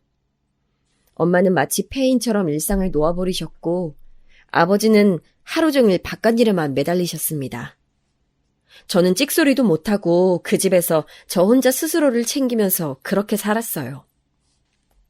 살얼음판 위라도 그것보단 나았을 것입니다. 아버지의 눈치를 보면서 엄마의 비위를 맞추면서 매일매일을 긴장 속에 살았던 것이 바로 저의 유년 시절이었어요. 저도 차라리 언니처럼 다른 친척 집에 가서 살면 어떨까 싶은 생각을 했었습니다. 아니면 저도 아예 그 존재를 몰랐던 숨겨진 부자 친척이 어느 날 갑자기 나타나서 저를 키우겠다며 데려가는 상상. 그런 걸 자주 했었던 것 같아요. 그럴 때면 현실을 벗어날 수 있었기에 행복했죠. 자꾸 상상 속에서만 행복해져 갔던 저는 현실에서 만족하지 못하게 됐습니다. 학교에서는 계속해서 의기소침한 아이가 되어갔고요. 매사에 자신감도 떨어지게 됐어요. 나중에는 점점 내성적인 성격으로 되어가더라고요. 환경이 사람을 만든다는 말이 괜히 나온 게 아닌가 봐요. 제가 정말로 그랬었으니까요. 제가 중학교 입학을 목전에 앞뒀을 무렵 저희 집은 급변을 맞이하게 됩니다. 사춘기로 슬슬 접어들면서 저는 온갖 세상에 대한 비난과 원망을 속으로 하고 있었던 때였고 부모님과는 사이가 어색하기 짝이 없었으며 초등학교를 졸업하고 나서도 집으로 돌아오지 않은 언니의 존재를 남몰래 혼자 증오하고 있었던 게 저였어요. 그런 상황 속에서 갑자기 아버지의 일이 확 잘 풀려버린 거예요. 로또 맞았다, 잭팟 터졌다 이런 표현으로 밖에는 설명할 길이 없었던 정말 기적 같은 일이었습니다. 지인분의 사업장에서 일을 하시던 아버지가 자립을 원하셔서 그곳을 나오시고 사업체를 꾸린 지 2년이 되어가던 무렵의 일이었죠. 일이 잘 풀리는 바람에 아버지는 친가 쪽 친척들에게 빌렸던 돈을 금세 갚을 수 있었습니다. 이 과정에서 언니를 계속 맡아주었던 큰고모네한테 후한 금액을 건네주신 걸로 알아요. 그리고 저는 이게 불만이었어요. 그 집에서 먹고 자고 하면서 행복하게 잘 산 언니한테 뭐가 불쌍하다고 돈을 그렇게 주셨어요? 도대체 뭐가 그렇게 안쓰럽다고 돈을 챙겨주셨냐고요. 뭐라고? 네가 아직 물정을 몰라서 그렇구나. 애 하나 걷어서 돌보는 게 얼마나 신경 쓰이고 힘든 일인데 들어간 돈만 순수하게 따져도 결코 적지 않을 금액일 텐데 그걸 갚지 않는 건 말이 안 되지. 너는 네 언니한테 그렇게 불만이 많은 거야? 언니한테 들어간 돈보다 아버지가 그쪽에 주신 돈이 더 많지 않나요? 이자라고 쳐도 훨씬 많은 것 같은데요. 제 짐작이 틀렸어요? 만일 그렇다 해도 네가 무슨 상관이며 네가 뭘 어쩔 건데? 네 돈도 아니면서 왜 그렇게 가타부타 말이 많아? 어린 녀석이 맹랑해가지고는. 큰고모네는 좋겠네요. 언니도 좋겠고요. 아버지를 위해서 밥 한 번 차려주지 않은 사람들이지만 돈을 많이 받았잖아요. 저는 마치 당연하게 집안일을 하나부터 열까지 다 해가면서 6년을 지내왔는데 하루도 빠짐없이 그렇게 지내왔지만 군것질만 간신히 할 수 있는 용돈 외에는 받아본 적이 없는데요. 큰고모네랑 언니는 아버지 가족이고 저는 뭐 무급하녀인가요? 어디서 이렇게 눈을 땡그랗게 뜨고 지 아버지한테 대들어? 부모를 위해서 딸 자식이 가사노동을 하는 건 당연한 거야. 어느 집에라도 그건 이상한 일이 아니야. 왜 너만 억울한 것처럼 말을 하는 거야?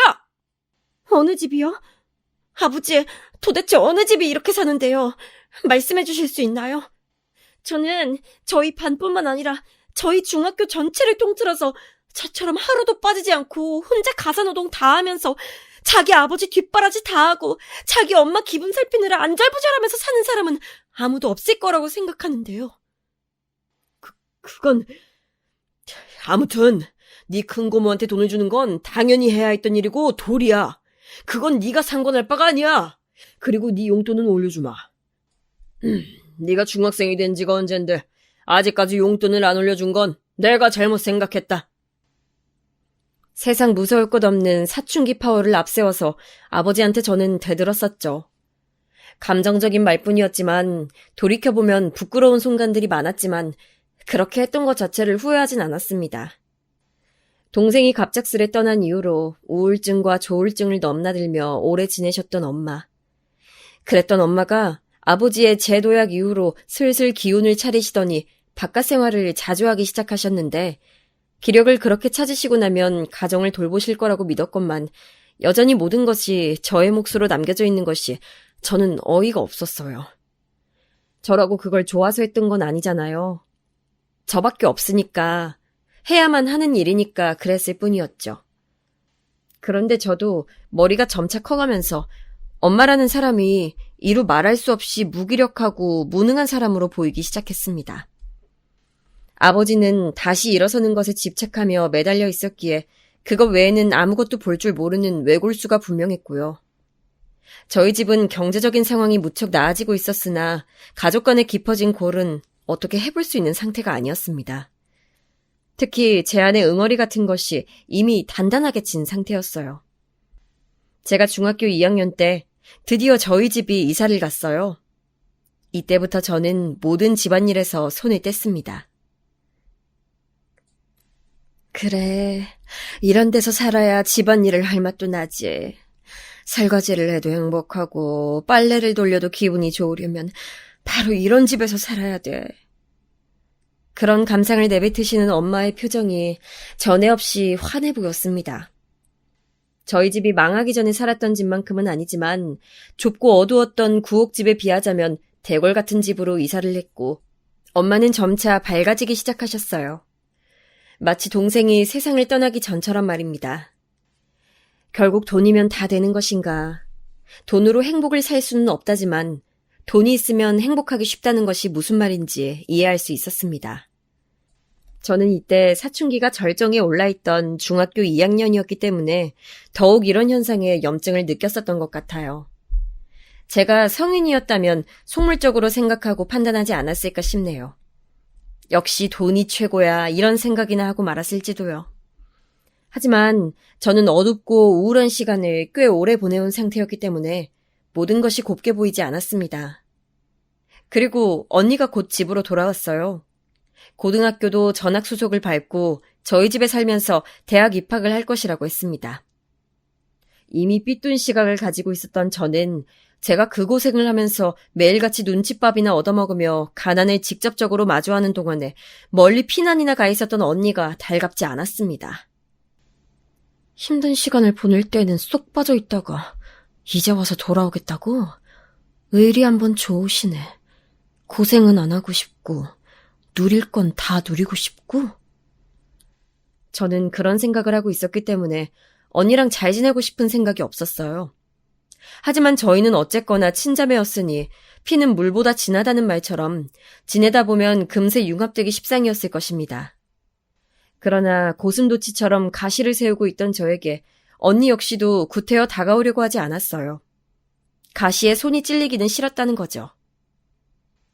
나 이제 수험생인 거 알지? 한창 나 예민할 때니까 괜히 내 심기 건드리지 말았으면 해. 뭐? 내가 언제 언니 심기를 건드린 적이라도 있었어? 아니, 그냥 거슬리는 행동은 하지 말라고 미리 주의 주는 거야. 와, 말 되게 재수없게 한다. 나는 언니한테 아예 관심이 없어. 웬만하면 엮이고 싶지도 않아. 그러니까 나한테 주의 같은 거 줄 필요가 없다고. 알았어? 가뜩이나 가시를 세우고 있던 저를 언니는 자극해댔고 그래서 저는 더욱더 모난 성정을 드러내게 됐습니다. 늘 불신 가득한 눈빛을 하고 있는 저보다 엄마는 언니를 더 예뻐하셨어요. 엄마는 그런 적 없다고 말씀하셨지만 아니요, 그건 분명한 사실이었습니다. 저는 그 이유도 알 수 있었어요. 동생이 떠난 이후로 너무나도 무력하게 사셨던 엄마. 그 모습을 가장 가까이에서 지켜봐오며 그런 엄마 때문에 피해를 입어야 했던 사람이 바로 저였으니까요. 엄마는 당신의 보기 싫었던 과거를 너무나도 잘 알고 있는 저보다는 그때를 모르는 언니가 더 편하셨던 겁니다. 엄마에게 저는 어딘가 대학이 껄끄러운 딸이 되어 있었죠. 사실은 저도 가족들에게 사랑받고 싶었던 것뿐인데 제 안에 있는 자존심이랄지 그런 것들이 저를 가로막았던 것 같아요. 그래서 내가 왜 먼저 다가가서 손을 내밀어야 돼? 이런 생각만 가지고 있었습니다. 저한테 먼저 가족들이 다가와주고 저를 위해주기만을 바랐어요. 하지만 사업장이 몸집을 키워가고 점점 잘 될수록 아버지는 더없이 바빠지셨으며 가정을 들여다보실 여유가 없었습니다. 그런 아버지를 챙기시고 수험생인 언니를 독려하셨던 건 엄마였고요. 저는 집안의 작은 딸, 그 이상, 그 이하도 아니었던 것만 같네요. 언니는 수능을 잘 봤어요. 당시에 저는 언니가 단지 필요 이상으로 운이 좋았다면서 매도했었습니다. 기대보다 훨씬 더 좋은 성적이 나왔고 당연히 그에 맞춰서 좋은 대학에 가게 되었으니까요. 운도 지질이 따르는 인생이라며 질투했었죠. 하지만 시간이 지나서 생각해보니 그 정도의 성적이 나오려면 애초에 언니는 열심히 했던 사람이었을 거예요. 그리고 운이 좋아서 벼락 성적을 거두고 명문대에 입학해봤자 그곳에서는 날고 기는 학생들밖에 없으니 운만으로는 승부를 보지 못했을 겁니다. 대학에 입학해서도 꾸준히 좋은 성적을 언니가 거뒀다는 것은 단지 운만 작용했다는 것이 아니라는 증거겠죠. 하지만 당시에 저는 소심하고 위축되고 눌려와 있던 것을 오로지 가족에게만 풀고 늘 가족들을 원망하던 사람이었으므로 언니가 그저 미웠었네요.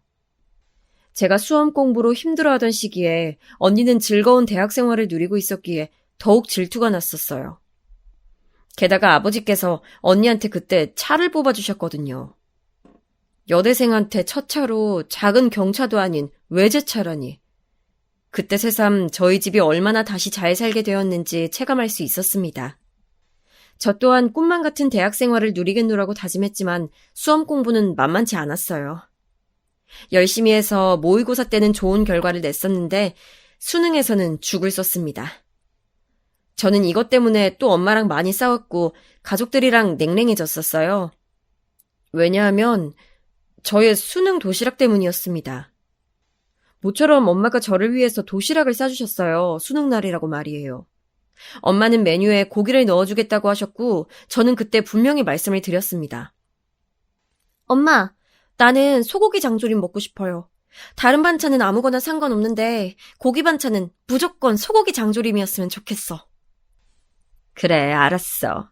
우리 딸이 먹고 싶다는 대로 도시락 싸줘야지. 엄마 또한 확실히 대답을 하셨고요. 그런데 막상 저의 수능 도시락에 들어가 있던 고기 반찬은 바로 불고기였습니다. 장조림과 불고기는 완전히 다른 영역이잖아요. 조리법부터가 궤를 달리하는걸요? 그런데 웬 불고기에다가 당근이 잔뜩 들어간 계란말이, 그리고 국통에는 미역국이 담겨있는 것을 보고 제가 점심시간에 너무 화가 났어요. 저는 학창시절에 몹시 예민하고 불안도가 높은 사람이었기 때문에 단지 그 사실을 마주한 것만으로도 정신적으로 흔들리게 됐고 오후 시험에서 당최 집중을 할 수가 없었습니다. 그래서 저는 제가 수능을 망친 탓을 엄마에게로 돌렸어요. 어째서 제가 원하는 메뉴를 해주지 않았는지, 그리고 제가 당근을 싫어해서 오죽하면 카레를 먹으려고 들지 않는다는 사실을 잘 아는 분이 어째서 당근이 잔뜩 들어간 계란말이를 해주셨는지 도저히 이해할 수가 없었습니다. 게다가 미역국이요?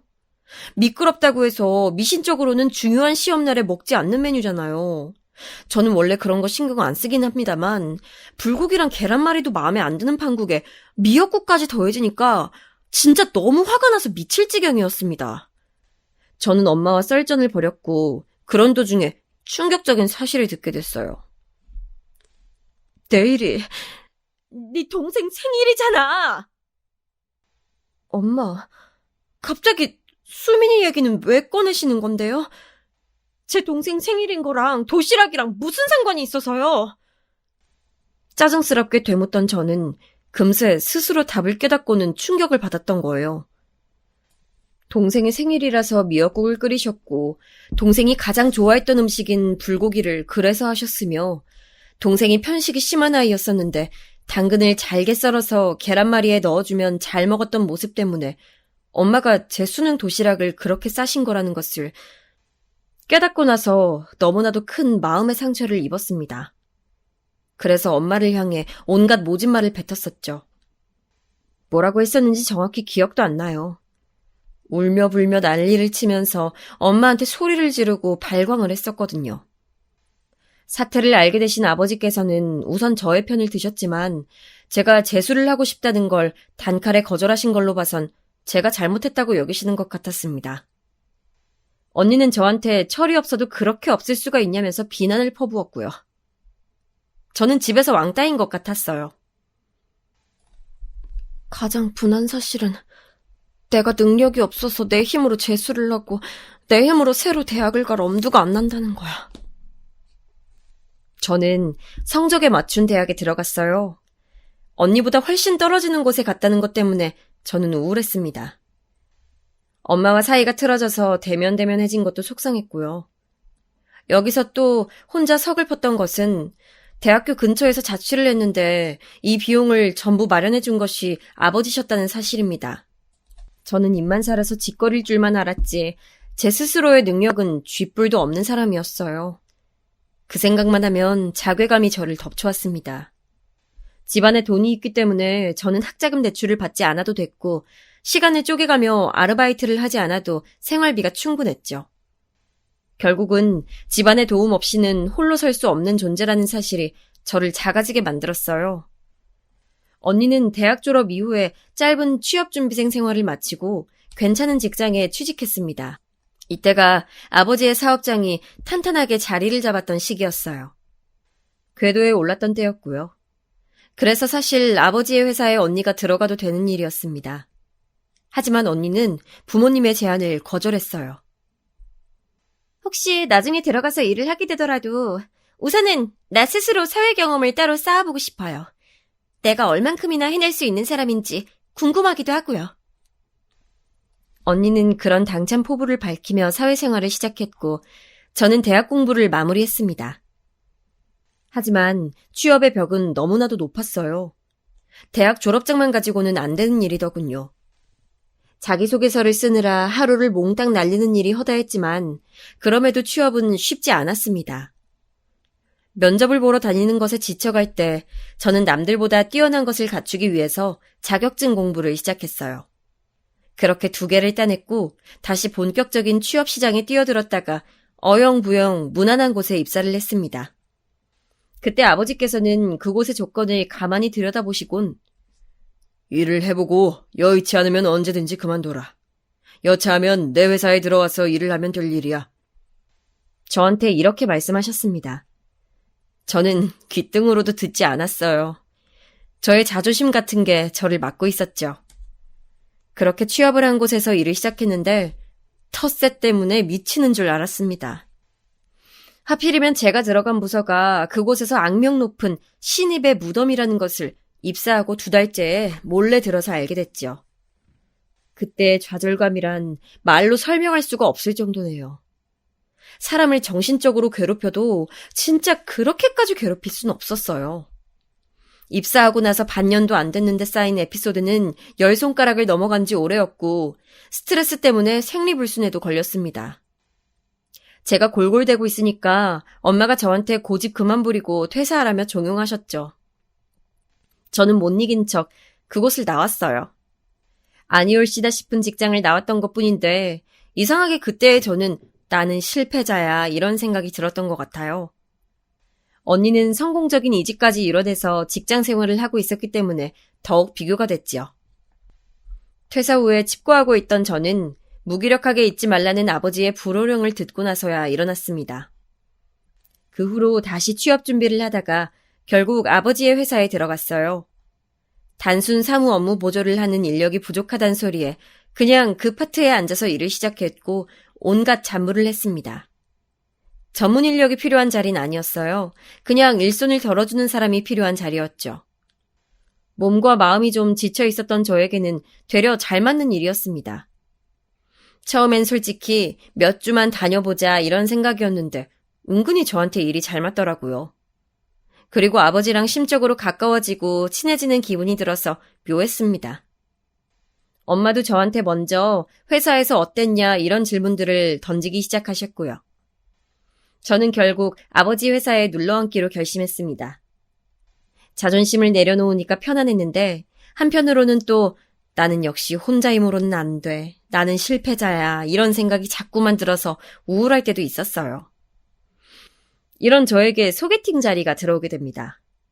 텃세에 밀려서 힘들어했던 전 직장에서 그나마 친하게 지냈던 사람이 한 명 있었는데 그 사람이 저한테 남자를 소개시켜주고 싶다고 연락을 해와서 고민하다가 받아들였습니다.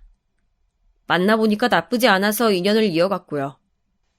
그런데 1년 정도 만났을 때 그 남자가 술김에 한 말 때문에 저는 이별을 선언했습니다. 술김을 빌어서 한 그 남자의 진심은 이거였어요. 너 지금 다니는 곳이 네 아버지 회사잖아. 너 거기에 계속 짱박혀 있으면 언젠가 네가 물려받게 되지 않을까? 근데 아니지. 너는 대학 간판도 딸리고 머리도 딸리니까 실질적으로 주인이 되는 건 바로 나지. 너는 그때 내 옆에서 보조나 하면 돼. 지금처럼 보조 업무나 하란 말이야. 하여간에 내가 너 배경 보고서 만나는 거 아니면 진작 너 차버렸다. 술에 취해서는 주절주절 거리는데 면상을 한 대 주먹으로 갈겨버리고 싶은 걸 간신히 참았습니다. 일을 크게 만들고 싶진 않아서요. 대신에 그 장면을 동영상으로 찍어놨고 그 덕분에 그 남자가 저한테 질척거리며 매달리는 일 없게끔 깔끔하게 헤어질 수 있었어요. 근 1년을 만났던 남자였기에 너무 상처가 컸습니다. 사실 저는 대학 다닐 때도 잠깐 사귀었던 남자친구로부터 그런 식의 얘기를 들어본 적이 있었거든요. 저의 매력은 바로 저의 배경이라는 소리였죠. 회사를 경영하시는 아버지를 두지 않았다면 저는 그저 그런 대학을 나와 취업시장을 전전하는 매력 없는 여자 한 명이었을 거라는 생각 때문에 저는 너무나 속이 상했습니다. 안 그래도 그런 생각을 가지고 있던 저에게 그 남자는 아주 쐐기를 박은 셈이었죠. 그 후로는 남자 만나는 게 두려웠어요. 누구 소개를 시켜줘서 만나게 되더라도 저는 저희 집 얘기를 일절하지 않았습니다. 배경에 좌지우지되는 평가가 끔찍하게 싫었거든요. 이것은 어렸을 때부터 제 안에서 축적되어 온 사고방식이었을 거예요. 그렇게 지내던 어느 날 저는 알고 지냈던 대학 선배 언니를 통해서 새로 남자친구를 소개받았습니다. 그 선배 언니는 제가 경제적 어려움 없이 대학을 다니고 있다는 것 정도로만 알았던 사람이었기에 당연히 소개받게 된 남자친구도 역시 저희 집 배경을 몰랐어요. 그냥 어려움 없는 집안이라는 것 정도로만 알았죠. 저는 남자친구가 평범한 인상이나 평범한 직업군을 가진 것만큼 성격 또한 특색 없고 평범한 것이 너무나도 좋았습니다. 혹자는 이런 사람을 보고 개성 없다고 할지도 모를 일이었지만 저는 오히려 좋았어요. 그런 평범하고 무난함의 극치를 달리는 사람이야말로 저의 이상형이었습니다. 둘 다 20대 후반의 나이였고 각자 직장도 있어서 그런지 만나다 보니까 자연스레 결혼을 생각하게 됐어요. 제가 그런 이야기를 먼저 꺼냈을 때 남자친구는 생각이 많은 얼굴이었는데 며칠 후에 저한테 정식으로 청혼을 했죠. 특별한 뭣도 없었고 이벤트를 열어준 것도 아니었지만 저는 그 가식 없는 담백함에 이끌려서 그 청혼을 승낙했습니다. 어쩌다 보니까 제가 예비시댁에 먼저 인사를 가게 됐어요. 남자친구는 이남 일녀 집안의 장남이었습니다. 그래서였을까요? 장남이 데려온 결혼 이야기가 오가고 있다는 여자친구를 바라보는 예비 시어머니 되시는 분의 눈빛이 예사롭지가 않았습니다. 아버님 쪽은 시큰둥해 보이는 게 저한테 별다른 관심이 없어 보이셨는데 반대로 어머님 쪽은 저를 물어뜯고 싶어서 어쩔 줄 몰라 하는 표정이신 게 보였어요. 그래서 다니는 그 직장에서 하고 있는 일이 정확히 뭐라고요? 이것도 하고 저것도 하고 아유 듣기로는 너무 정신이 없어 보이는데. 정확히는 격리일이라고 보시면 되는데요. 제가 단지 서류 업무뿐만 아니라 가끔은 직접 회사로 찾아오시는 손님 응대도 하고 있기 때문에 범위가 넓습니다. 손님 응대? 혹시 그거 커피를 타서 나른다거나 그런 건 아니겠죠? 네? 그게 제가 커피를 타서 드리기는 하는데요. 무슨 문제라도 있을까요? 남자친구의 앞이라서 그런지 어머님께서는 얼굴에 열이 잔뜩 오르신 채로 입을 꾹 다무셨지만 이튿날 저에게 연락을 따로 하셔서는 득달같이 따지셨습니다. 이봐요. 이 무슨 말도 안 되는 경우예요. 기껏 커피나 타는 격리라고? 나 참 어이가 없으려니까 감히 천한 격리 주제에 대기업에 종사하는 우리 큰아들을 넘보겠다고? 급이 다른데 어딜 넘기는 거야? 이보세요, 격리 아가씨. 제발 주제 파악 좀 하시고 내 아들은 놔줘요. 나는 내 눈에 흙이 들어가도 너 같은 여자는 며느리로 허락 못하니까.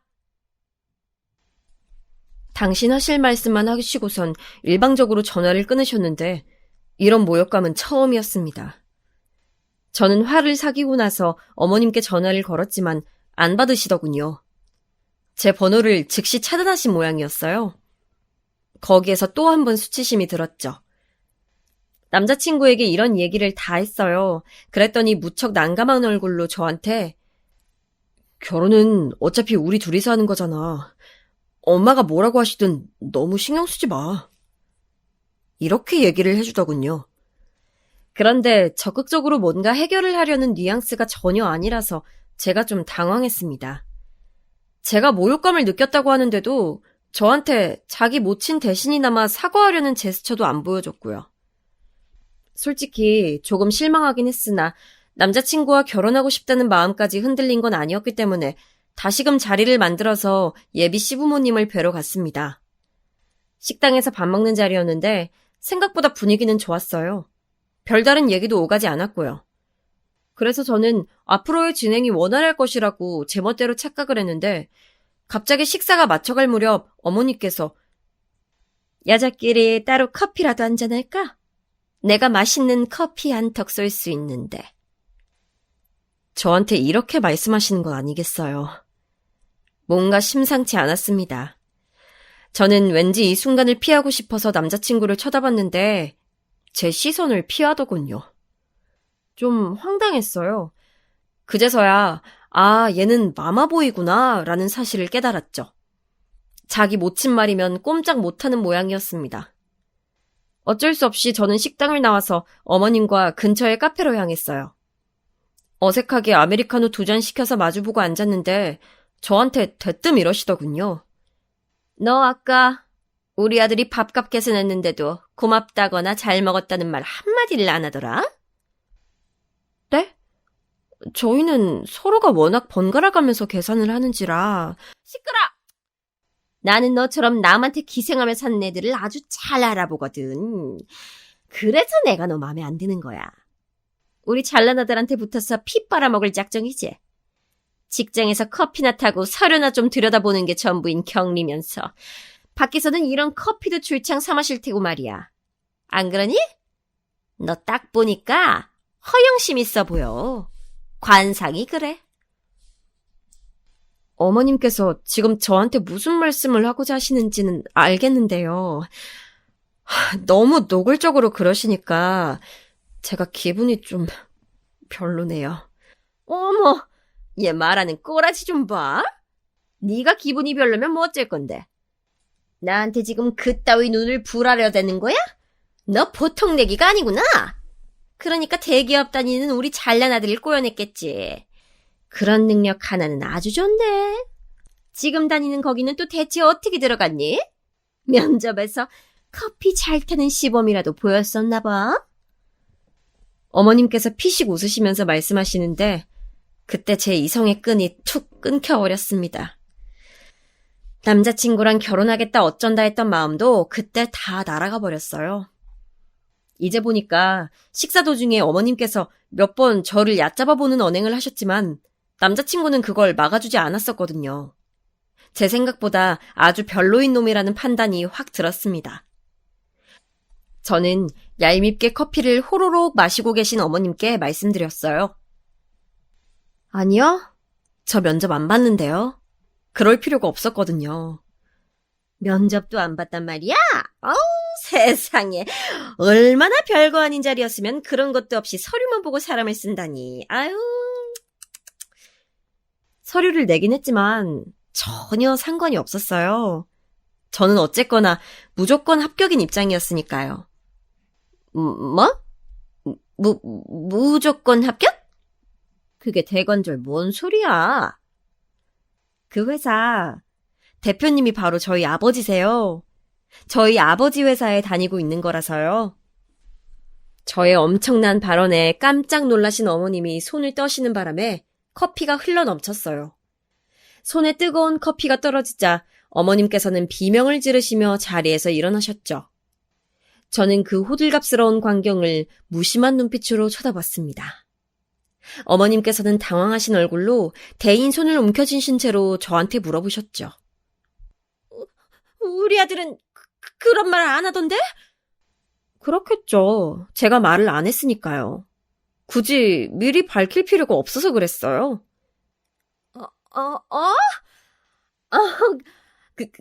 그랬구나. 아이고, 그렇게 된 거였어? 어머나. 갑자기 어머님께서는 전에 없던 해사한 미소를 지으시면서 조심스레 다시 자리에 앉으셨습니다. 저는 그 변화를 싸늘하게 쳐다보고 있었죠. 어머님께서는 모르셨겠지만 저는 지난 세월 많은 감정의 변화를 겪으면서 돈 앞에서 사람이 달라진다는 것을 별로 좋아하는 사람이 아니었습니다. 응당 그럴 수밖에 없다는 것을 분명 알고 있었지만 제 속이 뒤집어지는 건 어쩔 수 없었죠. 가족 회사였다면 그렇다고 진작 말을 하지. 아유, 회사에 찾아오는 손님 응대뿐만 아니라 각종 서류 업무도 도맡아서 하고, 아유, 알고 보니까 참된 일꾼이 여기 있었네. 아이고. 특히나 어머님처럼 수치도 모르고 손바닥 뒤집듯 태세를 바꾸는 사람은 가장 싫었습니다. 저는 다음 이어진 어머님의 말씀에 저도 모르게 코웃음을 치고 말했어요. 아무튼 나는 우리 큰아들 결혼이라면 뭐 무조건 오케이 찬성인 입장이니까 그런 줄 알고 있어. 네? 무조건 찬성을 하신다고요? 그럼 당연하지. 우리 큰아들도 지금 장가들 나이가 됐는데 내가 왜 반대하겠니? 쌍수 들고 환영해야 할 일이지. 결혼 허락할 테니까 둘이 잘 살아보렴. 버스가 이미 떠난 줄도 모르고 정류장에서 기다리고 계시네요. 바보처럼. 제가 외치자 어머님께서는 영문을 모르겠다는 듯 눈동자를 크게 뜬 채 저를 바라보셨습니다. 그 앞에 대고 저는 분명하게 제 의사를 전달드렸어요. 결혼? 이제는 제가 싫어요. 이 미친 아줌마 같으니라고. 2번 다시 뵙는 일 없었으면 좋겠네요.